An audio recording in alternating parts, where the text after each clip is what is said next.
So I was raising my hand here. I can see that now. I didn't see that. You need to actually. I think if you raise your real hand, it's a little bit bigger. That's anything. 4 men in a wormhole.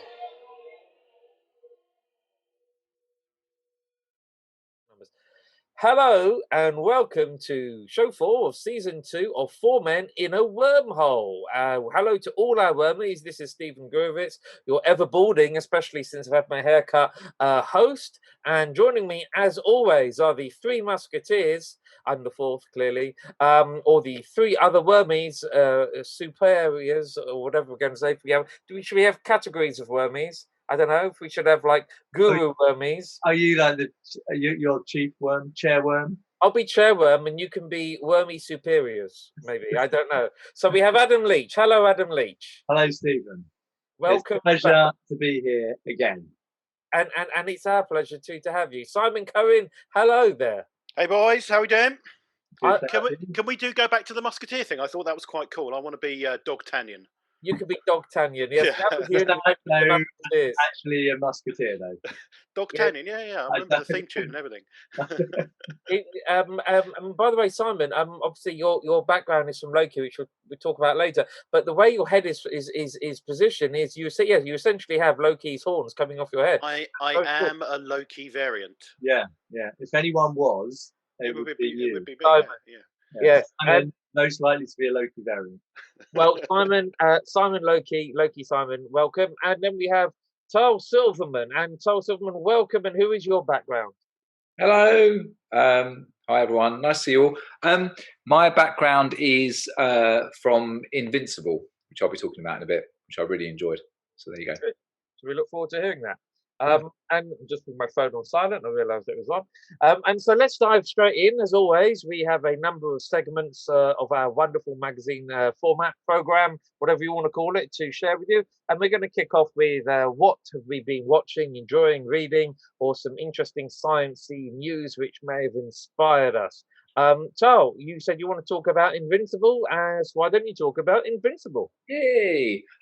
So yeah, I will be talking about Invincible. I am talking about Invincible, but I've had a kind of bit of an epiphany with my sci-fi watching, and I think it's partly because, as well as watching I watched the first series of Invincible, which is out on Amazon Prime, and but as well as that, I have actually caught a couple of episodes of Tales from the Loop, which is completely different.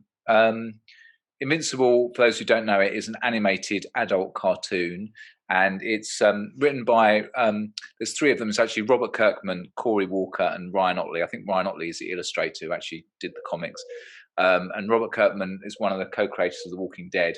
So it's quite adult themed. But apart from just that, interestingly, I've learned this week about my tastes in sci-fi because I started watching Tales from the Loop, and I watched the first 2 episodes, and it's really interesting. It's really well shot. It's really well directed. They're interesting stories.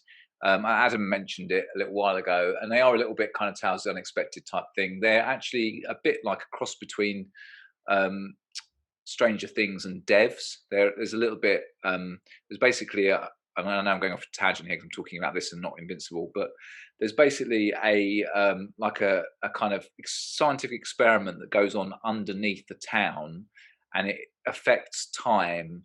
And so all the episodes are basically seem to be around kind of how time changes and shifts. And I should really enjoy it because I enjoyed Devs and I enjoyed Stranger Things. And it's really well done, and it's very mysterious, which is quite nice. But I realised that the reason why I really much more enjoyed Invincible than this, which is completely different because, like I said, it's an animated cartoon, is because Invincible is proper pure science fiction, and Tales from the Loop has so far 0 science in it for me. It's like they don't explain anything. They basically, there's just this weird thing that happens and they never explain it. Yes, Steve?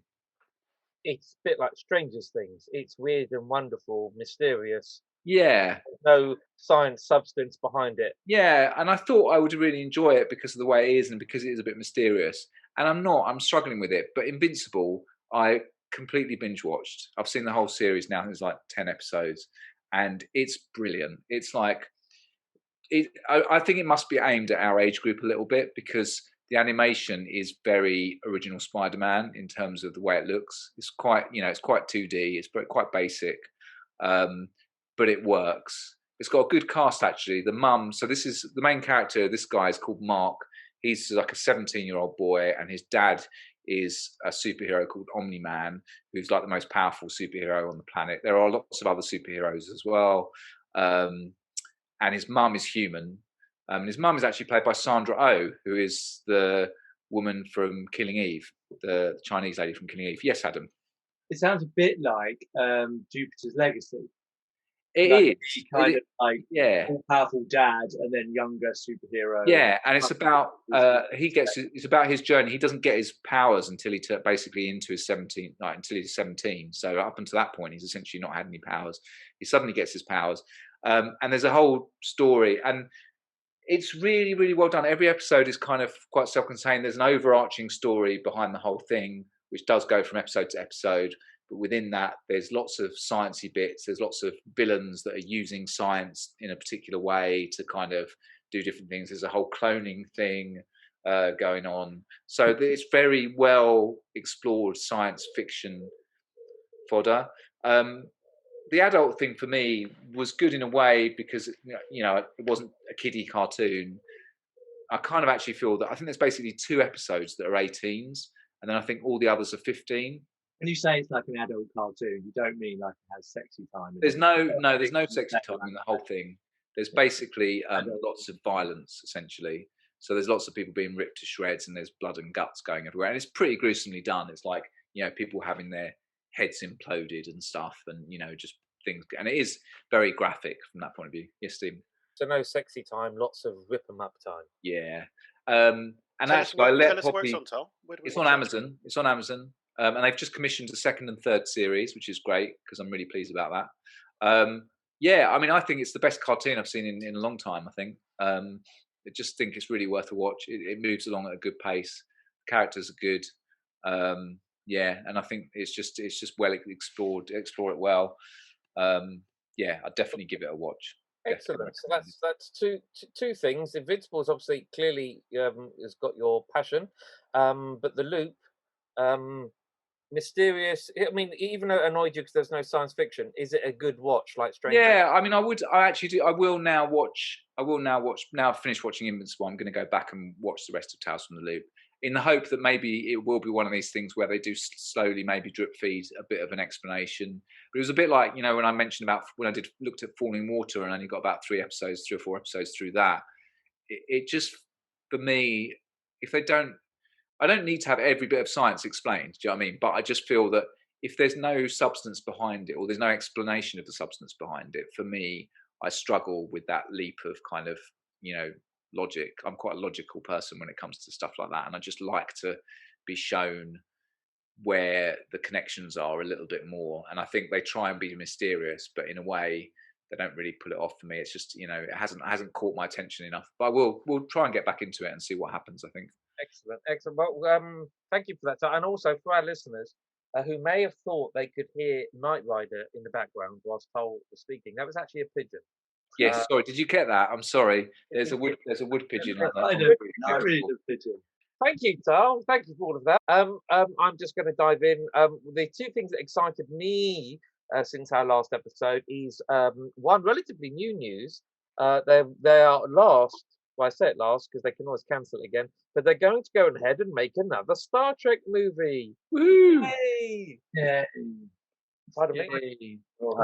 With Chris Pine and the new crew in the alternative timeline. Multiverse. But I guess so. I mean, I don't know if they're going to try and bring that crew in. I don't know what they're going to do, but because I don't know the story because they haven't told anyone because it's secret. But the point is that they're making another movie, and I believe they're bringing some of the crew from the Marvel movies over to help with the storytelling and all the rest of it, which I guess is a good sign as long as they show respect to the traditions of Star Trek and the Star Trek canon, which they should do because Marvel movies by their nature have you have to study on the Marvel characters and whatnot. So hopefully they'll bring the same respect to Star Trek. I mean, what's your views on this? Simon, your hand's already up. I mean, are you a fan of the alternative timeline? I'm not. They're good movies that they've made in the alternative time. I've got no problem with the movies. They're very enjoyable to watch. I just don't care for it that much. It doesn't feel like it's that important. You tell me there's a new movie coming out which presumably is going to push those characters forwards and the storyline forwards. I'll watch it, but I'm not excited about it. Is it Star Trek? That's the bottom line. Is it actually Star Trek, or is it just another action movie in the close of Star Trek? Yeah, it's a tough one. It has a different feel to it, that's for sure.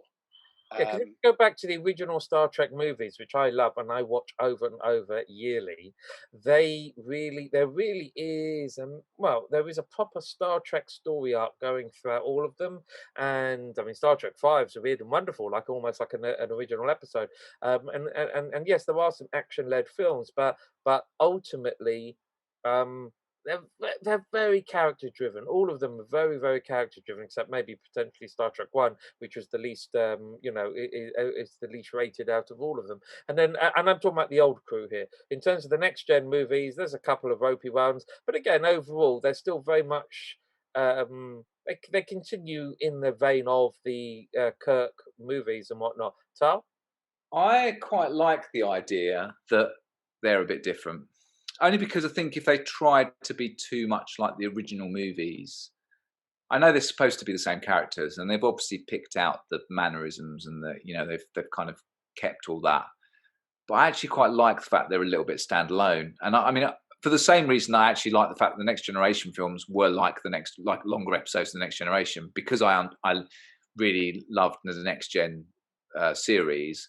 When they came out, it was just like extra Next Gen, and it felt like just like longer versions of a decent episode, and I liked that. But then for the same reason, I quite like the fact that these feel like, just because I enjoy action films, I like Mission Impossible, I like the Bourne films, I like all those sorts of things, and actually I think I like the fact that this is this, and I think they, because they do make nice good stories of them, I think they get away with it. But that's the question. I agree that the old Kirk movies were continuing the feel of the original episodes to some degree, and the next gen movies definitely felt like next gen episodes on a bigger budget. The issue is there's no reference for the new movies, and so I'm going to be honest, because I haven't declared my cards. I enjoy them as action movies, and I enjoy the fact I'm seeing more Star Trek, but what I'm doing is I'm challenging myself here and all of you, and actually saying, however, are they really Star Trek? Because I don't think take the last one, the story was complete and utter nonsense just to generate a bunch of action sequences. In other words, it wasn't much different from a Die Hard movie, except they were wearing Star Trek uniforms. Yeah, right? They can take it too far. You're right. I think they can. There is a possibility. There's a danger they do that. I think, we just have to wait and see what they do with the characters. But you're right. I think they can't. The thing is, they can't really reference, because the stuff. Although they've got a bit of latitude. It's like at the end of the day, they are where they are with these films and when they're set. So, Stephen, this is not the Quentin Tarantino, because hasn't Quentin Tarantino been? He's expressed an interest, but never been picked up on doing anything. He would love to do a character-led, 18.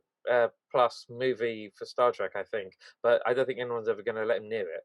I think it'd be interesting to see him do sci-fi as a genre. I wouldn't want it. I'd want him to just do something original with sci-fi, because I think that could be really cool, because he's just not done it. But I don't think he should mess around with such a hallowed ground as Star Trek and or Star Wars or anything like that. So you're up for Quentin Tarantino sci-fi? I think so. That would be cool to watch. I mean, he's done the westerns, and he's done quite a few different things, pop culture stuff. So I think it'd be interesting to see him do it. Especially because he's a classic B-movie type lover. I think actually there's probably great fodder there for him to do something.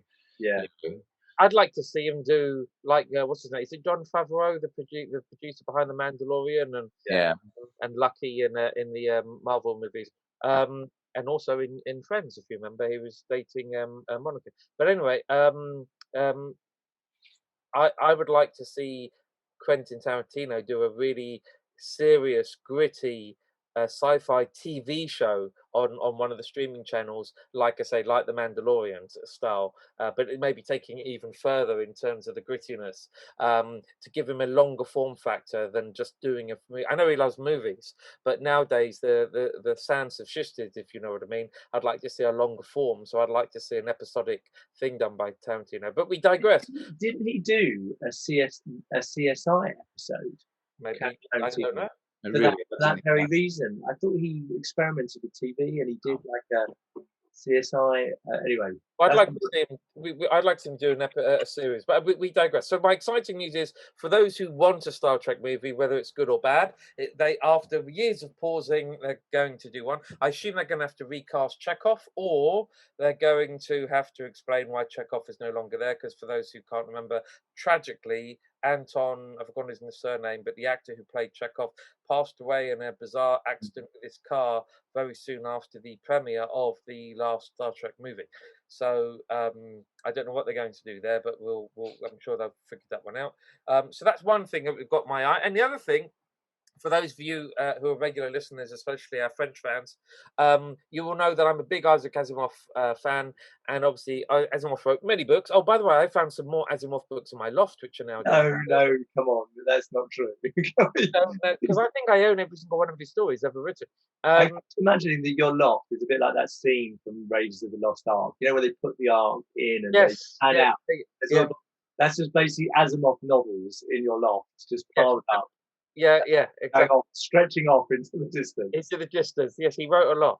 But the exciting thing is, obviously, Asimov is known for the Foundation series, which is a huge interstellar, intergalactic epic of a book or sequence of books, and they're bringing it to Apple TV, and they've released a trailer, and it did look very, very exciting. I mean, anyone else excited by it?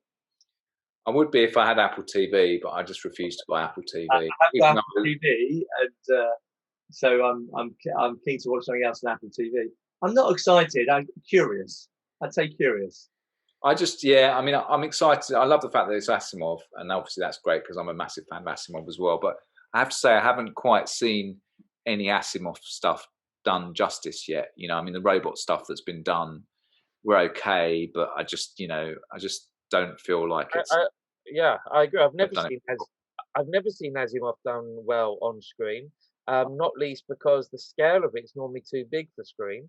But obviously, Apple are throwing a ton of money at this, and it'll be really interesting to see if they can try to capture the sense of scale of Foundation, which is beyond anything I've read. It's beyond Star Wars. It's beyond anything. It's difficult to replicate that in a series or anything, I think. Yeah, so it will be very interesting. So I'm quite excited about that. So they're my two highlights. Moving on, Simon Cohen, you want to talk about Flowers? Yeah, well, I've got a few things to talk about, but before I do it, Quentin Tarantino did From Dusk Till Dawn. I was just googling it while you were talking, which isn't quite sci-fi, but it does show that he's got quite a good imagination. Zombie vampire. Is it vampires or zombies? Vampires. Vampires. So yeah, not quite sci-fi, but he knows what he's doing with something a little bit different. So maybe he might do it justice. But yeah, there was a couple of things I wanted to talk about. Actually, I'm going to be a bit naughty, and I'm going to throw in a third one at the end as a bit of a surprise. We'll start off with the book, a book called Flowers for Algernon. It was recommended to me by, for those of you who saw or listened to the end of last season of our podcast, we had our friend Marina on in Enter the Wormhole, and shortly after that, she recommended this book to me, Flowers for Algernon. It's for me quite a serious book. It's actually it's quite an old book written in 1958 about it's about a guy with a very low IQ, learning difficulties, that's been selected to be part of a scientific program, an experiment to try and increase his brain capacity with this new science that they've come up with, and it's very, very interesting listening to him. I say listening to him. It's written in sort of diary form. He's keeping a log of him going through this process and actually getting cleverer as this science, as this experiment works. Lawnmower Man. Is that what they did with Lawnmower Man? I haven't seen Lawnmower Man. Do I need to see that? No, no one needs to see Lawnmower Man. But I think Lawnmower Man was someone with a very low IQ, wasn't he? That's just what I remember. Isn't he was that's Pierce Brosnan, that movie, Lawnmower Man. Was that Pierce Brosnan? He was the main star, I'm sure, of Lawnmower. That was the underfunded but cult hit VR movie, right? Yeah, that's the one. Yeah, I'm sure that was Pierce Brosnan. Yeah, but I remember the main character was low IQ, and then you're right. Yes, sort of sentient almost through the process. Sorry, it's my turn at the moment. What are you doing? Yes, sorry. Feel free. So the book is written in the form of, it's a bit diary like. He's writing a log. I listened to it on Audible, so it's narrated really well. In the early chapters of the book, he's reading it like a guy that isn't very clever, that's very slow, a little bit dumb. His vocabulary is not very good, and then through the book, as he becomes cleverer, he's reading it differently, and you get to really feel what the character's like, because it's like you're hearing him talking to you and reading you his own log, and. I don't think it's any secret, because it's in the it's in the notes for the book on Amazon, that the experiment doesn't go perfectly to plan, and he gets cleverer, and then suddenly it's not working quite as well as it did, and he gets less clever as the book goes on. So he goes through this cycle of sort of learning to a point where he's so clever, he speaks 25 languages, and can actually diagnose himself and why the experiment is going to go wrong and why it's not going to work. And then, sure enough, he starts to decline. But it's a really, really interesting book, looking at things from the main character, who's called Charlie, from his perspective, about what he goes through and what he learns. And he's although he becomes incredibly clever, emotionally he's not, and he goes through a bit of a tough time. I'd recommend it. Adam? Well, it sounds a bit like the journey you've been on, Simon, because when you started this podcast, you were like, "I'm never going to read a book." So, now you're kind of talking confidently about a book that you've read. Sounding quite intelligent as you talk about it. Before this podcast, you'd only watched a Marvel movie. I mean, it's incredible. I've come a long way. I'm going to take that as a compliment, Adam. Thank you. And it's a book he's listened to, not a book he's read. That's a detail, Stephen. That's a detail. I'm willing to read, listen to. It doesn't matter. Yeah. Tom? No, I was going to say, I think it was Marina who recommended the book to me about maybe 10 years ago, actually, and we've got it on our bookshelf.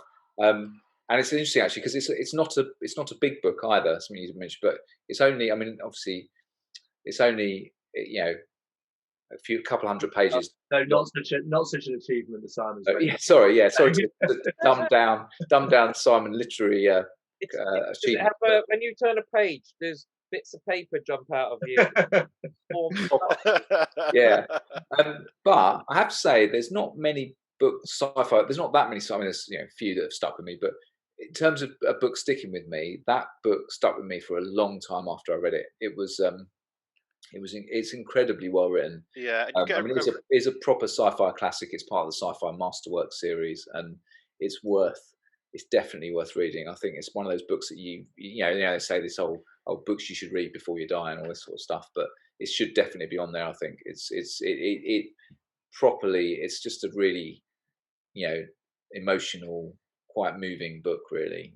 It's I agree. I don't think I've ever been so emotionally attached to a character in a story. You really do go on this journey with him. So yeah, I'd recommend it to any of our listeners or viewers. It's called Flowers for Algernon. The author is Daniel Keyes. And just to dumb it down a little bit, sorry, Stephen, go on. Because when it comes to being emotionally attached to a character, I don't think anything can beat when I was emotionally attached to Gonzo in Muppets in Space, the movie. I just think that's a classic. I know. Yeah, his story and his journey. I mean, we've all been there. Yeah. When he found his people, it's up there with that. I think so. So, and the other thing you want to talk about is MODOK.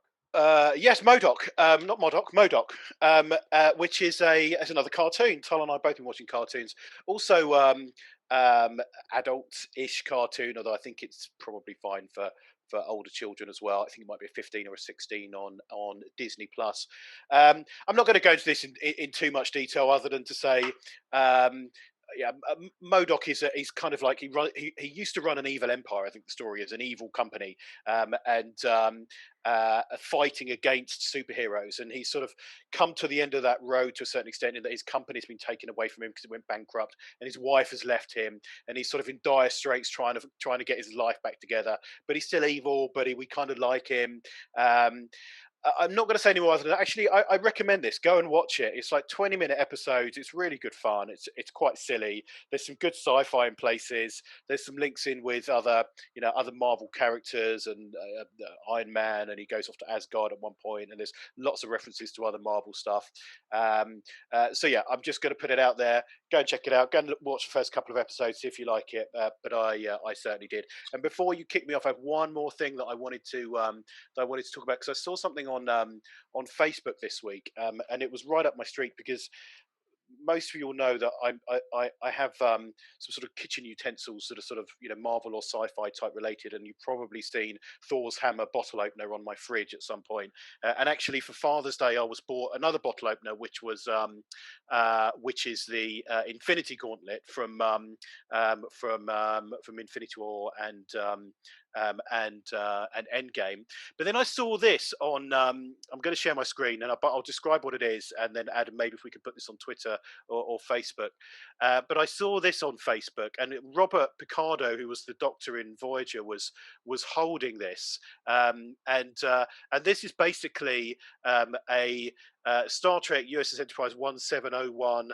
I'm not sharing yet. Here we go. 1701 pizza cutter. So it basically looks like the Starship Enterprise, but it is a pizza cutter. That is awesome. And it's only £38.64 from Amazon. And my birthday is only a few months away. So if any listeners want to buy that for me, if not, I'll just buy it for myself, because that is going to nicely add to my collection. So I thought I'd share that, because that is really cool. That is very cool. That is good. Thank you for sharing it. Sorry. Thank you, and thank you for all that sharing. That's brilliant. Adam, this doesn't separate. That's all. Anyway, Adam Leach, I believe you want to discuss Yesterday. Yeah. So, See You Yesterday. It's a time travel movie. I love time travel movies. It's a 2019 film. It's on Netflix. Written and directed by Stephen Bristol. Produced by Spike Lee.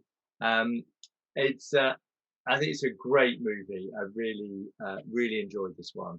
And I think that the first thing, it's a time travel movie, but I don't really think that's the point of the movie. I love the time travel in it, and I'll talk about that. But I think the film was really it's about Black Lives Matter, and it's about a bit of Me Too as well in there as well, and sort of feminist themes as well. But really good. I like the way they used time travel as a kind of device to tell a kind of really important message and story that they had to tell. But if I just first, I'll talk about the sci-fi, maybe more comfortable ground. It's really derivative, but I think intentionally so. So it's basically very heavily influenced by Back to the Future. There's different parts of the film where overtly reference Back to the Future. There's references to Terminator in certain bits and the way they do the time travel. There's references to Bill and Ted in there as well, but in a really kind of fun way. And actually, there's even a Michael J. Fox cameo in this. And the storyline is two high school kids that invent time travel. And Michael J. Fox is the science teacher. And I just think it's really, really done really well. It's really funny. And he's got this great line in there where he kind of says, "Great Scott," in a kind of very Back to the Future kind of way. But I think it's really interesting that he could have cameoed in hundreds of time travel movies, but he hasn't, and he's chosen to do this one, which I think kind of says something about the message that this film has and why this film is important, I'd say. But yeah, it's really good. So the kind of arc is that these two high school kids create time travel. They live in the Bronx. It's all about them growing up and about they're not wealthy people. And it's sort of about their experience of where they live and the community they live in. And essentially there's the main character's brother is killed by the police, shot dead by police, and then she basically uses time travel to try and fix this. I won't kind of. I think that's pretty much what I knew before I saw it. And it's really good, and it's really really sort of touching the way it works. There's a lot about friendship. There's a lot about family in here, which is really nice. I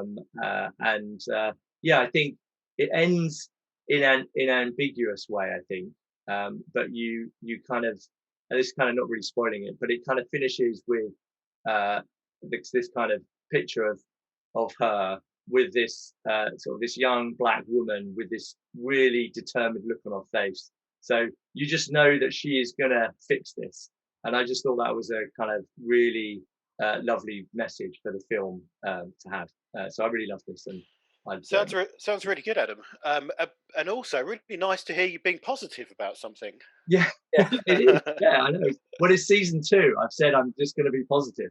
But yeah, it was really good. It was funny and a really good message in it as well. So definitely recommend it. The other thing that I watched was also a time travel movie, which was The Tomorrow War with Chris Pratt on yes, on Amazon Prime. It also was very derivative from a time travel point of view, but did not have an important message for society in it whatsoever. But was still good despite that. It was very much kind of B movie. Yes, it did have a message. It did have a message at the very end, which was be content with what you got, and strive to maintain what you've got, rather than always seeking something new and better and leaving destruction behind you. Yeah. So it fitted that entire message into the last 30 seconds of the movie, though, just to justify its existence. But that message was there. I mean, it was. But it was good fun. I won't go on too much about the movie, but I'd say it's long. It's like a good 2.5 hours long. Oh, it's a good, and it doesn't feel like it. And it's a good action movie. It is a good action movie. The effects are good. Yeah, the effects could be really bad because all the baddies are in effect CGI, and they're really well composited. It reminded me a bit of Starship Troopers. It had that kind of fighting aliens kind of kind of thing going on, which was fun, and lots of action, good action sequences. Lots of action, and I have to say, for those of you who've been again following our series, you may know I've been watching War of the Worlds, and War of the Worlds had some of the same vibes, but without as much action. But more importantly, War of the Worlds, let's be honest, was very underwhelming because the enemy was essentially a Boston Robotics dog, and whereas which you'd think a tank or anything could destroy, or even a person with a grenade, but here we've got a real enemy which actually is a proper monster and can kill things. But it was like, okay, so this is War of the Worlds done at a faster pace and properly, and they threw in time travel. I have to say, I'm glad you mentioned War of the Worlds. I wasn't going to go on about this, but War of the Worlds, the film, I loved the like the book and stuff, and no, I'm referring to the TV series. Yeah, it's great.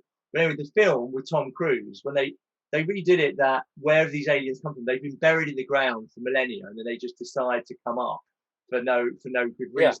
And there was a similarity in the Tomorrow War, that actually the aliens appear, and it turns out this is a massive spoiler. No, it's not a spoiler. I'm not going to spoil it. The aliens appear. I'm not going to say how they appear, but they've been with us for some time. However, it explains it in a way that makes sense, but doesn't make sense, that I felt never made sense in War of the Worlds. Because War of the Worlds, they came to Earth and just then waited for thousands of years until humanity sprung up, and then they decided to kill everyone. They could have just taken over the planet when they first arrived. They were watching a box set, Adam, and they needed time to finish the box set. I'm talking about maybe that's the way we do it. They've listened to our podcast. Yeah. but in Tomorrow World, similar, but actually explained really well. That makes sense. That you go, right, okay, now that makes sense to me. But just to clarify, I'm talking about War of the Worlds, the recent TV series, which is on Disney Plus at the moment. Okay. The enemy is a Boston Robotics dog. Oh, right. So I wonder why you said that. Okay, I was talking about the Tom Cruise film. Yeah, no, Tom Cruise movie, despite the issue you've raised, is still a good movie. Now, the War of the Worlds TV series is really well acted, has really good suspense. It's not hammy at all, except for the entire enemy is a Boston Robotics dog, and you'll just think, why?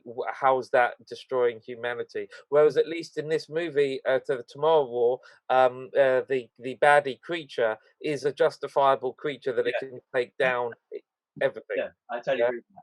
And also, I went through the whole film going, it doesn't make sense how those got here. How did they get here? And then it's all explained, and you go, right, okay, that makes sense. Makes sense. And they're doing a sequel. So it's been a big success. I'm not sure about the sequel. I'm not sure how I feel about the sequel, because that's why I said to you, like, it's like a good B movie standalone. Doesn't I'm not sure about a sequel, but anyway. Well, you mentioned Starship Troopers. I don't know how many people ever watched the 3, 4, 5 sequels they ever made of that, but they kept them going. There was money in it, yeah. So anyway, let's move on. So moving on to our next segment is Off to Be the Wizard. This was the book of choice by us, the Supremo Guru Wormies, and 3 of us managed to read it. Those who didn't, Stephen? Was it Simon that didn't read it? Well, Simon doesn't read any books, but he managed to listen to it. Okay, I've done this one. It wasn't me. Yeah. Who was it? Who was I it? definitely read it. Oh, the hand's gone up. Who was it? It was me. I'm sorry. Yes. I hadn't got around to buy. The problem is I've been reading Stephen King's Dark Tower series forever, and for those that don't know it, it's 7 books long, and the last book's about 800 pages. So sorry, stop. Yeah. We're not interested. This is not about you. We're talking about a book you haven't read. Just be quiet for a few minutes. So I'm going to hand over. Be very quiet for quite a few minutes. Yeah, you go drink something. So I'm going to hand over. Can I just ask something? How did we do this last time? Because I can't remember. Well, last time I actually went because I still planned on reading Ready Player 2, and which I would like to do. I would like to carry on reading. Then just turn the sound down so you can't hear us, and when we're ready to bring you back, we'll wave violently. Okay, wave violently. You have to all wave violently at the same time, because one of you might be waving just because there's waving in the book. I'll WhatsApp you. Right. Let's cut back in. Adam, do you want to, now that Tao can't hear us and all the rest of it, do you wish to lead us in the discussion of Off to Be the Wizard? Yeah, so I recommended this book. This was in a bunch of books that I had on the slate to give to you, which were all video game themed science fiction. And this was one I read a couple of years ago that I really enjoyed, Off to Be the Wizard. It's about it's got elements of time travel in it. It's got a Commodore 64, which basically was the main reason for recommending this book. That Stephen, you said to me, if there's a sci-fi book that with someone using a Commodore 64, that you would read it. So this was basically for you. And one of the main characters does use a Commodore 64. It's I think I love the characters in this book. They basically, the main character is Martin. I don't know how much I try not to spoil it, but he discovers a way of manipulating reality, and then goes, oh my God, realizes the power he's got, and tries to hide. And he hides by going back in time to medieval England. And what he finds when he gets there, he thinks he'd be this kind of all-powerful wizard because he can manipulate reality, is he finds a lot of other computer geeks that have also worked out how to manipulate reality, and have decided also to hide in medieval England. And that's kind of where it kicks off.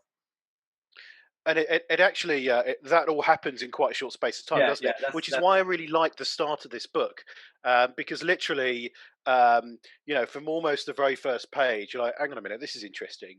As Adam said, he discovers that he can, manipulate things. Actually, he discovers that we're all living in the Matrix, doesn't he? And that and he finds the database and can make himself taller, make himself shorter. He can transport himself to somebody else just through changing something in the tables. He can hack the Matrix. Yeah, he can hack the Matrix, and but then it starts to go wrong because he tries to not steal some money, create money. And I'm not giving anything away because this all happens right at the beginning.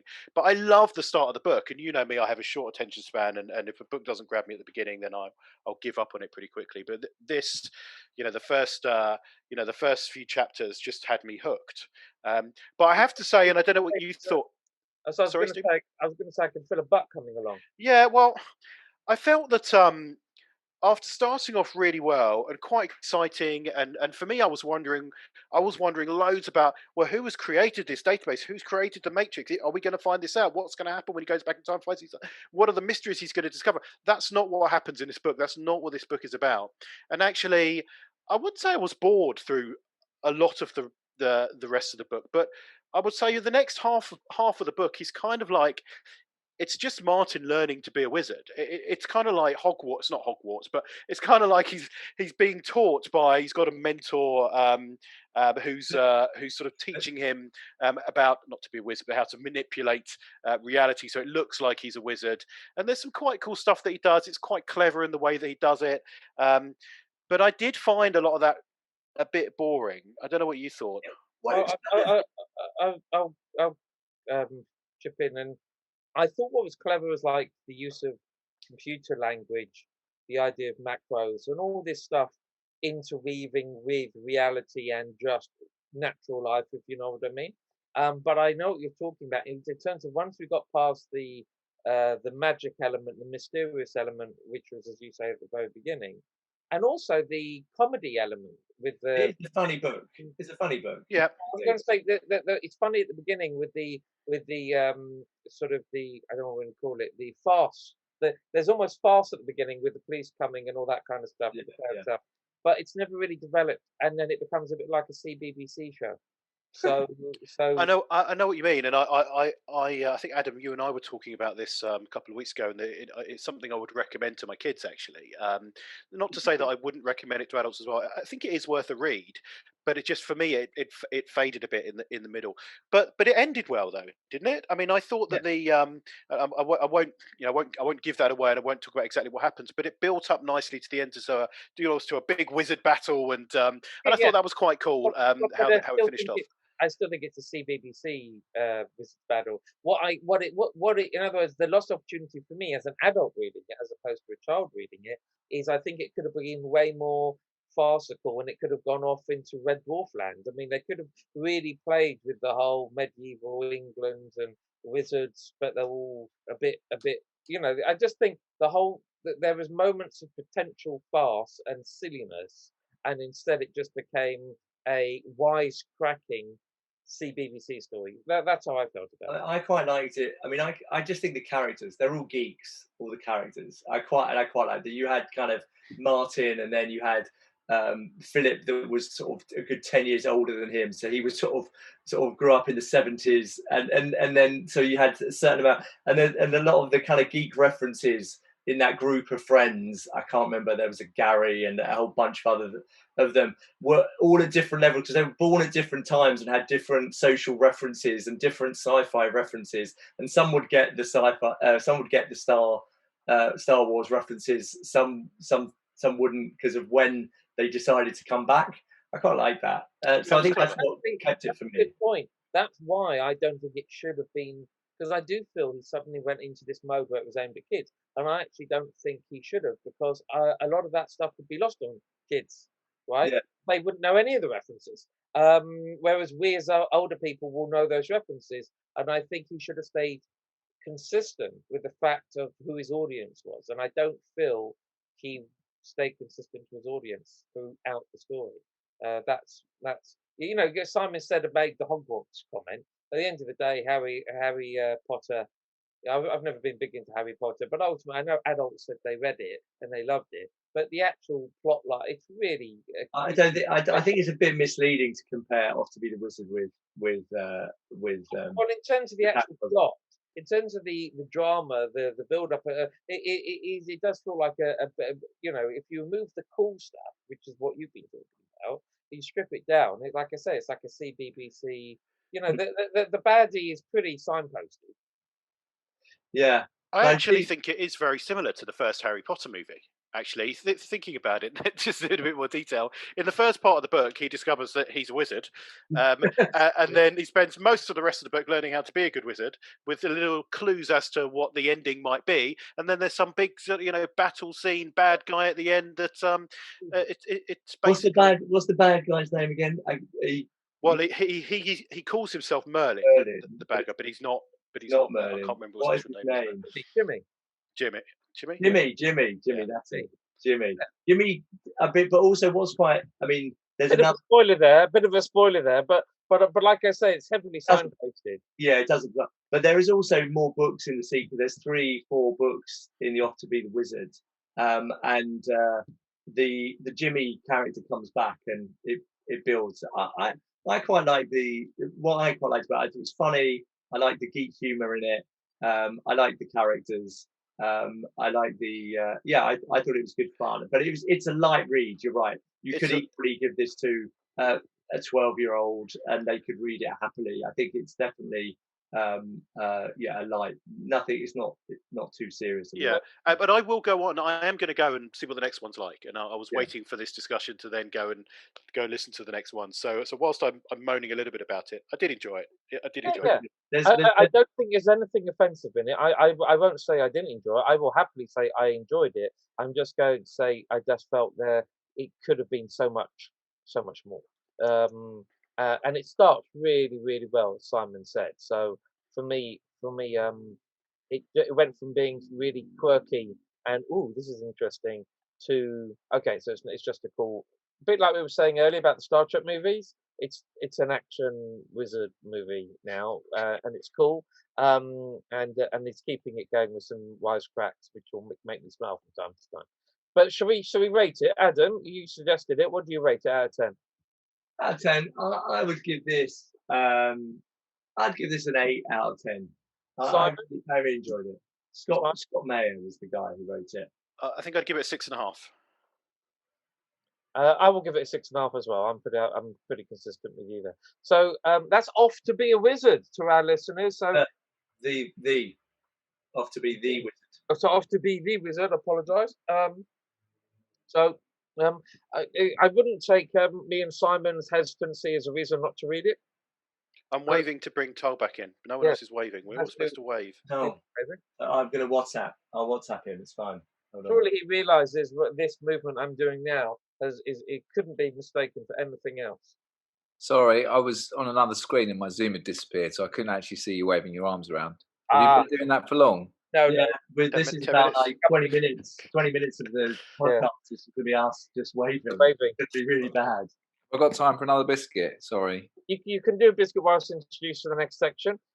So on that excitement that Tal is eating a biscuit as he rejoins us, the next segment is the final segment of today's episode, and is a discussion on Loki and a little mini introduction / discussion on a What If, and a new series which is going to launch on Disney Plus. But let's start with Loki. Simon, you've got the picture, you've got the horns. So do you want to dive in and start telling us what you thought of Loki?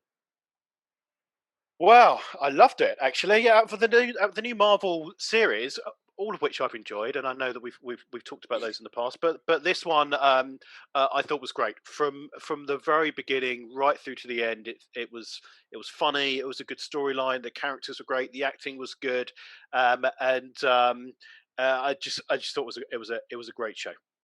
That's my high level on it, and it sets up the multiverse very nicely and what is to come in the Marvel universe. Well, there you go. Tal Silverman.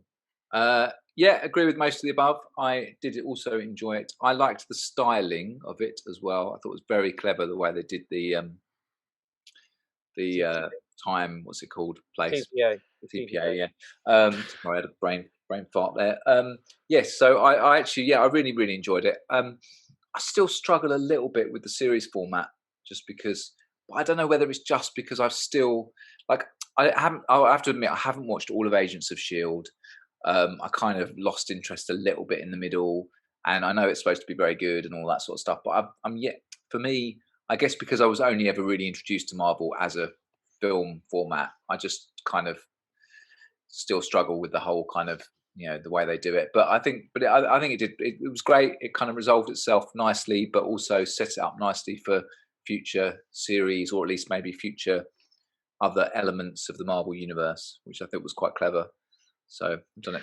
I agree with that, Tom, about it being quite clever, because what Marvel have done a really good job over the last however many years it is, 10, 15 years of making their universe universal, like mass market, with some concepts like aliens and magic and science and science fiction that that are usually quite niche. And the hard thing they had coming up was introducing this big audience to the multiverse, to this multiple timelines, which is quite a complicated concept, and one that actually some people might go, oh, this is just too much now, and switch off. But I think that they brought it in really nicely. They made it reasonably simple, and they made it exciting. And I think that's probably the best thing about it. I think if it wasn't for this show, the future of the Marvel Cinematic Universe could have been a problem, because they could have messed around too much and confused people. I think this segues us into it really well. I still think there's the potential for them to mess around with it too much, though. That's the problem, because they've sort of set themselves up for this multiverse concept. It's brilliant from a character development, and they can go off in any direction they want, and almost don't need to justify it, because it can just almost be put down to another branch in the timeline. So it's almost like they kind of stop having to follow the rules. I think they've got to be a bit careful. They're going to have to be careful with it, is what I'm thinking. I think they have to tread lightly. I think you're right. I mean, when you say they've introduced it well, I was watching it with my youngest son and wife, and my wife's not big into your youngest wife. My youngest wife, she's not big into sci-fi, as you will know, but has watched all the Marvel stuff and been really into it. But I found myself she was just like watching it, what the hell is this? And I found myself having to pause it and go, okay, so he's from this timeline and he's from this, and then I could just see she was just like, yeah, whatever. Do you know what I mean? I don't know, so n equals 1, but just kind of like, she's definitely the broader, not one. It would be someone that's now the broad audience. But I think Toll's right, they're going to be careful how they play with the stories, I think. Yeah, I think one of the things to mention is a point you made in the past, Adam, revolving around Endgame. Not Endgame, yeah, Endgame. And the point you made was that they didn't exactly handle time travel particularly well in that movie. No. So I don't think they'll handle the multi-universe justification, whatever you want to call background, well at all. But they'll do it in a way which is fun, and they'll get away with it. However, the one worry about the multi-universe is because, in theory, there's another Thor, and there's another this, and there's another that, or there's many others of all these things. Does it matter? In other words, what I mean is, let's say Thanos had one. Does it matter? Because there's a whole bunch of other characters. We can just change channel, if you know what I mean, and jump to the other universe. So will we care so much when we watch these shows and these movies if we know there's an alternative universe somewhere where none of this is happening? Or are they going to do it where all the universes converge, which in effect means there is no multi-universe because they've all converged into one? Yeah. This probably leads on to the whole what if conversation, which I know we're going to have. But I think where we'll have to be careful is, as long as they don't do ridiculous things like bring back Iron Man or something, because in another universe Iron Man did. I have heard that, as people are people are speculating. I don't know what basis, but they're speculating. That we will. I just plucked that out of the air, as a kind of like, that would be a ridiculous thing. But actually, Adam, you've just turned around and said, actually, that could happen. And I think, this is the thing. It's like they suddenly say, oh, yeah, we're going to bring back Black Widow, and we're going to bring back, because we want to do a Black Widow 2 that's actually set after she dies, So if you think about it, not that they've ever justified it this way, but this is exactly what the makers of Bond have been doing for the last what was it, 50 years. In fact, you could argue that every Bond's in a different multi-universe, and it allows them to justify bring back a character with a new actor. And now that we know there's variants, yes, we can have Black Widow, a different Black Widow, a different Iron Man. I think it's slightly different though, because I think Bond, they've always said it's always been a slight sort of retelling, or this is the same character, and because there's certain tales and they're retelling in the current time that story. But I worry that what we're going to get is a kind of Dallas Bobby Ewing waking up in the shower. I don't. Oh my God! Like all of this we've just watched is now just null and void because now we've switched over to another universe. Yeah, I don't think that's what's happening here. Personally, I don't think that's what's happening here. If you think about what was going on in Loki, the Time Variance Authority, who at the beginning we thought they were perhaps the nice guys and then we very quickly realised that there was something sinister going on, and they were the bad guys. And then we realised that they were, protecting the sacred timeline that the timekeepers believed to be the right timeline. And then we believe that they're bad. And then right at the end, actually, we find out that he who remains, who actually he's not the bad guy, right? He's actually the good guy, because he's trying to stop this multiversal war taking place in the 30th century. So surely that still needs to happen. It's been messed up, but that needs to be fixed. Surely, presumably Doctor Strange is going to come in his movie in a couple of years' time and fix everything. It's been confirmed that Loki is in that movie, by the way. Okay, so I think that's where we're going. I think that going back to your point about other characters coming in, and is it going to be the sort of the Dallas Bobby Ewing in the shower moment? I don't think so. But I think it gives an opportunity to see some alternative characters, alternative versions of these characters, like Spider-Man, and maybe there'll be a different Captain America or Thor or Iron Man. But I think in the long run, they've got to fix the timeline, right? Because actually, the way it played out last time, the way the multiverse played out last time, ended up in destruction of everything. So the multiverse may actually be a temporary thing for the next few years, for the next, I forgot what they call it, for the next segment of phase, Marvel. Phase 4. But incidentally, going back to the Loki series itself, because I haven't really spoken about it, and I did tell you guys this privately on our instant messaging chat, but what I really liked about it was, and for those who again watch this podcast will find this comment amusing, I thought it was Doctor Who with a budget, or Doctor Who and Hitchhiker's Guide, because the two main protagonists were British. So you had that British sort of downbeat humour, quirkiness, but done with the budget that the BBC have never had been able to touch. And I thought it really was. And speaking of short, they're moving around in time, so quite literally, it was Doctor Who, but with a really, really good budget. What do people think of the Richard E. Grant casting? Because it was great. I thought it was really clever. I just thought it was so unexpected him doing that role. Yeah. That actually, I just thought it was very odd, but I like that. That really worked. He's definitely brought some fun to the role. And actually, I was going to ask a question which is linked to that, Tol, and to everyone. We saw lots of Lokis. I mean, there's at least half a dozen, maybe. No, there was an awful lot more than that, I think, in one of the scenes. My question to you is, who was your favourite Loki? Because we saw so many. So who would you want to see more of? The alligator. The alligator Loki. That could be interesting. No, I thought Richard E. Richard E. Grant. Yeah. I thought he was terrific. I'd happily see more of him. They're hinting there might be, and also I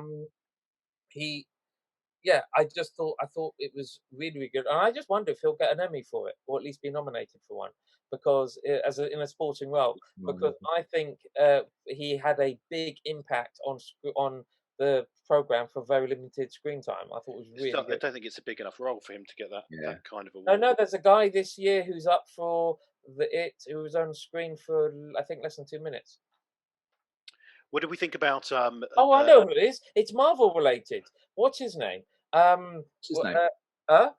What's his name? I don't know. What's his name? No. Okay. So the I forgot the Iron Man's mate who plays the American, whatever it is. One in the silver suit. What's his name? One in the silver suit is in the American Air Force. War Machine. Yeah. Yes. War Machine. He was in Falcon and the Winter Soldier for like 80 seconds, and he's been nominated for an Emmy for it. And he thinks it's hilarious that that's happened. But if he can be, Don Cheadle is the yeah, name. Don Cheadle. So if Don Cheadle can get a nomination, I would like to think that next year Richard E. Grant can get one, as he had a lot more screen time. And you heard it here first. Why not? Why not? And just one more thing before we go on, Loki. I thought it was brilliant that he fell in love with himself. I mean, that was just fantastic, wasn't it? Yeah, brilliant. I think Loki was always destined to fall in love with himself, one way or the other. Yeah. So I think that's exciting about Loki. We've rated all the other TV series. Before we talk about What If, let's rate Loki. Charles Silverman. I would give it an 8.5. I think. Oh, Adam Leach. I'm just at 6. I mean, 5 or 6. I mean, positive. I know. I need to be positive, but to be honest, I think it was the best of the Marvel series that we've seen. But I still think they just haven't really cracked TV. Just think it didn't really do it for me. Simon Curry, 8.5. Yeah. And you know what? I'm gonna do what Adam does. I'm gonna go with the majority. I'm gonna go with 8.5. I thought it was terrific, and my daughter really, really enjoyed it. She really liked it. Both my kids really look forward to every episode when it was streaming, and the missus and Nikki. Yeah. So moving on, Simon, do you want to take the lead? What If? Yeah, well, What If is an animated Marvel show. I think it starts next month in August, middle of August, for 10 episodes, and it's basically looking at some key moments in the Marvel timeline, and asking the question, well, what if this happened instead of this happened? And it's bringing back lots of characters. And I'm going to whiz through these, but I am reading the Wikipedia page. I'm not, so I am cheating. But it's bringing back Peggy Carter, who is going to be played by Hayley Atwell. It's bringing back Black Panther. Chadwick Boseman actually voiced that before he sadly died. Thanos is in it. Howard Stark is in it. Iron Man is in it. Nick Fury is in it. Samuel Jackson is actually playing Nick Fury. So I think it's going to be a real riot of a season with lots of cool, fun stuff to see. Tol. I haven't seen any of the actual footage. I don't know if they've got a trailer or anything yet, but I haven't seen any of it. Is it the same animation style as the Spider-Man multiverse, Into the Multiverse, or is it? I have seen a trailer. I don't think. No, it's much more. It's not sort of pseudo 2D, 3D. I think it's proper 2D, and it's almost a mixture of moving animation and still art. So it's really, really stylized. And it's quirky. It's not. I mean, I liked the multiverse. The Spider-Man animation was great. I thought the way they did that was brilliant. But I'd be interested to see it. So I'm still excited by the concept. I think it'll be fun. I think it will be good fun. I think it's a great concept. What we don't know yet is this multiverse stuff, or is this just? I wonder. Let's have a look at what might have happened if this happened, and maybe this isn't linked to the Marvel Cinematic Universe storyline at all. Maybe this isn't linked to the multiverse, and it's they can make it a standalone thing in that sense, like not necessarily linking it with other parts of the live action series and stuff. But ultimately, it's easy to just use the device of the multiverse, isn't it? Because you can justify it in that way. You have to remember multiverse thing. So you have to remember they're releasing Marvel, not only like cartoon books, but Marvel cartoon series all the time, which have nothing to do with the MCU. So they can release Marvel content that has nothing to do with the MCU, and they already do. They also had a major video game come out last year that has nothing to do with the MCU. So for those who are only focused on the MCU, it might seem strange to have something outside of it, but actually the majority of Marvel stuff out there is not in the MCU. I don't think this will be in the MCU, and I think actually similar to that, the film that Adam watched when he talked about it earlier, where it was good science fiction, but it also raised important issues and challenged some. Charles uncomfortably close to the camera right now. Sorry, my laptop was running out, and the ridiculous Apple chargers that are tiny, that are only like 3 foot long, just don't reach anywhere. So I've had to move. Okay, so what I was saying is like that show Adam was mentioning earlier, which not only was good science fiction. What was it called, Adam? I think See You Yesterday. So was I saying? See You Yesterday. See You Yesterday.